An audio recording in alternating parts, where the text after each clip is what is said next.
Allahabad high court ने उत्तर प्रदेश में गौ हत्या कानून के लगातार दुरुपयोग पर चिंता जताई है। एक मामले की सुनवाई करते हुए हाईकोर्ट ने कहा कि इस कानून का निर्देशों के खिलाफ दुरुपयोग किया जा रहा है।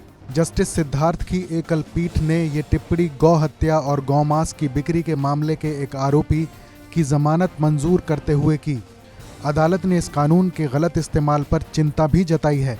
हाईकोर्ट ने पुलिस और प्रशासन पर सख्त टिप्पणी करते हुए कहा कि उत्तर प्रदेश में गौ हत्या संरक्षण कानून का निर्दोष लोगों के खिलाफ गलत इस्तेमाल किया जा रहा है। जब कभी कोई मांस बरामद होता है तो उसे फॉरेंसिक लैब में जांच कराए बिना गौमांस करार दे दिया जाता है और निर्दोष व्यक्ति को उस अपराध के लिए जेल भेज दिया जाता है जो शायद उसने किया ही नहीं है। अदालत ने उत्तर प्रदेश में सड़कों पर खुले घूमने वाले जानवरों की देखभाल की स्थिति पर भी चिंता जताई है। हाईकोर्ट ने कहा कि प्रदेश में गौहत्या अधिनियम को उसकी सही भावना के साथ लागू करने की जरूरत है। गौहत्या कानून के तहत जेल में बंद रामू उर्फ रहीमुद्दीन की जमानत याचिका पर सुनवाई करते हुए न्यायमूर्ति सिद्धार्थ ने ये बात कही। हाईकोर्ट ने कहा कि जब भी कोई गौवंश बरामद किया जाता है तो कोई रिकवरी मेमो तैयार नहीं किया जाता है और किसी को नहीं पता होता है कि बरामदगी के बाद उसे कहां ले जाया जाएगा। कोर्ट ने कहा कि गौ संरक्षण गृह और गौशाला बूढ़े और दूध न देने वाले पशुओं को नहीं लेते हैं। इन पशुओं के मालिक भी इनको खिला पाने में सक्षम नहीं हैं। वो पुलिस और स्थानीय लोगों के डर से इनको किसी दूसरे राज्य में नहीं ले जा सकते हैं।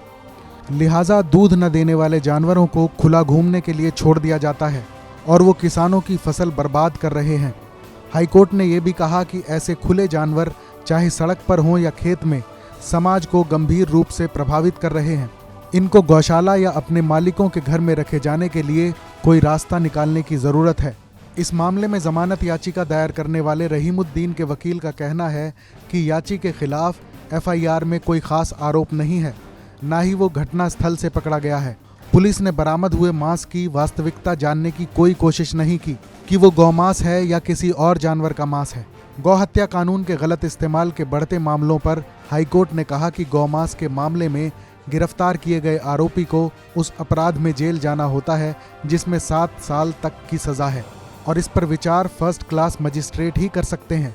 कोर्ट ने जमानत याचिका दायर करने वाले रहीमुद्दीन की जमानत मंजूर करते हुए उसे निर्धारित प्रक्रिया पूरी करके रिहा करने का आदेश दे दिया है। देश में ऐसे मामले भी हुए हैं जिनमें गौहत्या और गौमांस के शक या अफवाह की बिना पर कई लोगों की हत्या कर दी गई। यूपी के दादरी में मोहम्मद अखलाक की हत्या और राजस्थान के अलवर में पहलू खान की हत्या का मामला लंबे समय तक सुर्खियों में रहा है। TV9 भारतवर्ष के लिए फरीद अली की रिपोर्ट।